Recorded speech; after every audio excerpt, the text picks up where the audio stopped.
राजस्थान वालों भैया अब दम लगा लो। अब दम लगा लो। अब अगर चूक गए तो भाई साहब मामला डामाडोल हो जाएगा। ये मैं बता रहा हूँ।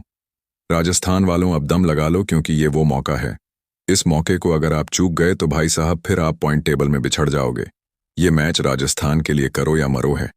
ये मैच राजस्थान के लिए जितना बेहद ज़रूरी है, क्योंकि पिछला मुकाबला राजस्थान गुजरात से हार कर आ रही है और भाई साहब दिल्ली कैपिटल जो है वो तूफानी अंदाज में जीत कर आ रही है। पिछला मुकाबला दिल्ली के लिए शानदार तरीके के परफॉर्मेंस निचले क्रम के खिलाड़ियों ने कर करके दिखाया था, और सबसे बड़ी बात यह है कि दिल्ली की बल्लेबाजी भी अच्छी कर रही है। माधव तिवारी बहुत अच्छा, मतलब इनको खिलाड़ी मिला है। मिलर अच्छी फॉर्म में है। अक्षर पटेल ने बहुत अच्छा किया है। आकिम नबीडान ने बहुत अच्छे रन बनाए पिछले मुकाबले में आखिर में आकर, और इसके अलावा मिचेल स्टार्क की गेंदबाजी भाई साहब तूफान मचा रही है। इसलिए मैं बता रहा हूं कि राजस्थान वालों थोड़ा सा दिमाग लगा लो। अब राजस्थान को क्या करना चाहिए? दिल्ली कैपिटल को हराने के लिए ये समझना बेहद जरूरी है। यहां पर राजस्थान को कुछ बलिदान करना पड़ेगा। राजस्थान को थोड़ा सा अब दिमाग लगाना पड़ेगा। रणनीतिक तौर पर राजस्थान को अब काम करना पड़ेगा, और काम ये करना पड़ेगा कि कुछ खिलाड़ियों के को पीछे लात मारो, गेट पर खड़ा करो और लात मारो पीछे से और उनको बाहर भगा दो। ये खिलाड़ी अब जरूरी नहीं है। जो खिलाड़ी मैं बताऊंगा, अब अगर राजस्थान इस तरीके की प्लेइंग 11 बना लेती है तो मुझे ऐसा लगता है कि दिल्ली कैपिटल के खिलाफ राजस्थान की मजबूत प्लेइंग 11 होगी और राजस्थान कुछ बेहतर कर सकती है। यहां पर राजस्थान को थोड़ा समझना पड़ेगा कि अब आपको करना क्या है। यहां पर राजस्थान को यह समझना पड़ेगा कि आपको किस तरीके से प्लेइंग 11 डेवलप करनी है, क्योंकि सबसे पहले राजस्थान को अपनी ताकत को समझना पड़ेगा। आप याद करिए, शुरुआत के जब 4 मुकाबले राजस्थान ने तूफान मचाकर जीते थे, तब राजस्थान की टीम क्या होती थी? तब राजस्थान की टीम जो है वो बेहतर ओपनिंग होती थी और बेहतर गेंदबाजी में ओपनिंग होती थी। आपको याद होगा, जब नादंद्रे बर्गर जोफ्रा आर्चर के साथ आते थे तो तूफान मचाते थे, लेकिन राजस्थान वालों ने पता नहीं क्यों ये जोड़ी तोड़ दी है। अब ये जोड़ी दोबारा से बननी बेहद जरूरी है। एक तरफ से नांद्रे बर्गर, दूसरी तरफ से जोफ्रा आर्चर अगर आएंगे तो राजस्थान के लिए तूफान मचाएंगे, राजस्थान को मैच जिताएंगे। मैं फिर बोल रहा हूं कि नांद्रे बर्गर का राजस्थान के लिए खेलना बेहद जरूरी है।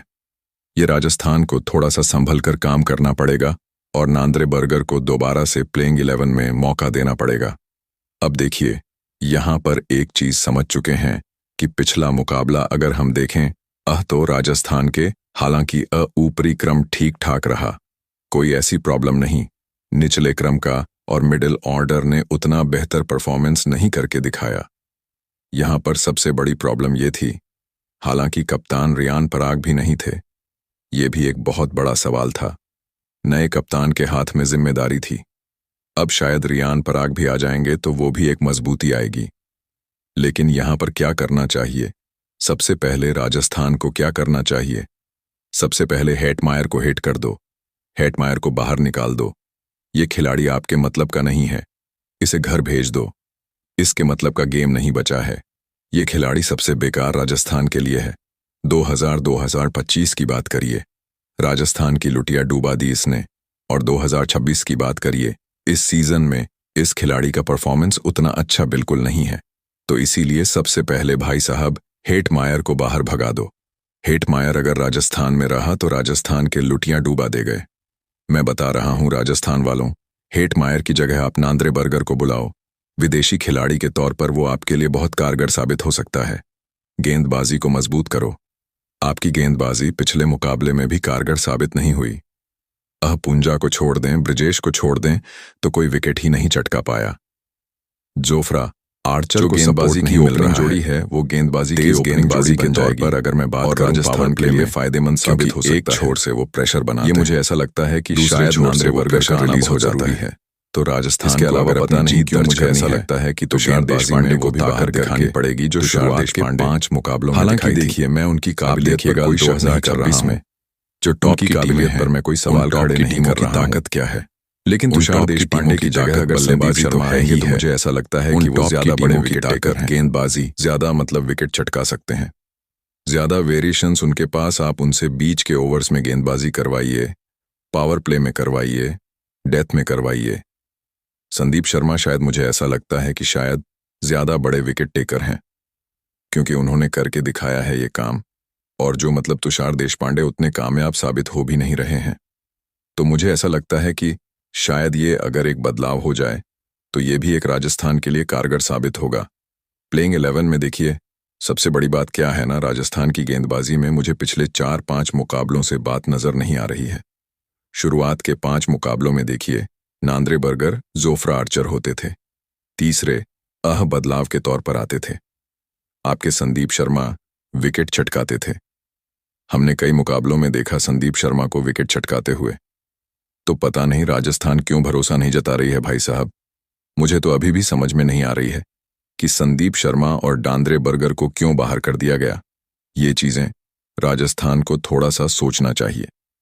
एक इनके पास दशुन सनाका है। दशुन सनाका का इस्तेमाल राजस्थान सही से कर नहीं रही है जैसा करना चाहिए, या फिर जो दशुन सनाका कर सकते हैं, जितना टैलेंट उनके अंदर है, उसका इस्तेमाल राजस्थान ने अभी तक सही से किया नहीं है। सबसे पहले तो राजस्थान को यह सोचना चाहिए कि आपको कौन से 4 विदेशी खिलाड़ी खिलाने हैं। आप नांद्रे बर्गर को खिलाइए, आप जोफ्रा आर्चर को खिलाइए, फरेरा आपके साथ हैं तीसरे खिलाड़ी के तौर पर, और चौथे खिलाड़ी के तौर पर आप दशुन सनाका को खिला लीजिए। मेरे हिसाब से 4 विदेशी खिलाड़ी अगर राजस्थान के खेलेंगे तो शायद बढ़िया होगा, शायद बढ़िया होगा। दशुन सनाका को मुझे ऐसा लगता है कि शायद बाहर करना ठीक नहीं है। वो अच्छे खिलाड़ी हैं, लेकिन उनका इस्तेमाल सही नहीं किया जा रहा है, क्योंकि दशुन सनाका गेंद को लहराते हैं। वो गेंदबाजी से भी आपके लिए कारगर साबित हो सकते हैं, वो बल्लेबाजी से भी आपके लिए कारगर साबित हो सकते हैं। वो एक बेहतर फिनिशर हैं। तो दशुन सनाका का इस्तेमाल शायद अगर राजस्थान सही से करे तो राजस्थान के लिए कारगर साबित होगा। हालांकि कप्तान के तौर पर पराग वापस आ रहे हैं। बल्लेबाजी भी मजबूत होगी पराग के वापस आने से। लेकिन यार, पता नहीं राजस्थान अभी राह से भटकती नजर आ रही है। मैं अभी भी बता रहा हूं राजस्थान के लिए, अगर सही फैसले अभी भी नहीं लिए गए तो राजस्थान बहुत पीछे हो जाएगी और भटक जाएगी, और ऐसी भटक जाएगी कि मामला गड़बड़ हो जाएगा राजस्थान के लिए। ये राजस्थान को बहुत बड़ा नुकसान हो जाएगा। अगर 2026 में राजस्थान, ये वो वक्त है, ये वो फेज है राजस्थान के लिए जब राजस्थान को अपनी ताकत दिखानी पड़ेगी, अपनी ताकत समझनी पड़ेगी। अगर अब राजस्थान अपनी ताकत नहीं समझ पाई और दिल्ली के खिलाफ ये मुकाबला राजस्थान ने गंवा दिया, तो फिर मतलब हाथ से रेत निकल जाएगा वो मुट्ठी से लियत निकल जाएगा। फिर तो हवा ही हवा बचती है, फिर कुछ बचेगा नहीं। तो राजस्थान को अपनी ताकत दिखानी पड़ेगी। और ये 3 बदलाव मुझे ऐसा लगता है कि शायद आप अगर मतलब एक तो हिटमर को बाहर करिए, आप नांद्रे बर्गर को लाइए, और मुझे ऐसा लगता है तुषार देशपांडे की जगह संदीप शर्मा आने चाहिए। और चौथे विदेशी खिलाड़ी के तौर पर शायद अगर वो श्रीलंका के आ जाए, दशुन सनाका, तो शायद मेरे हिसाब से राजस्थान के लिए बेहतर प्लेइंग 11 होगी, मजबूत प्लेइंग 11 होगी।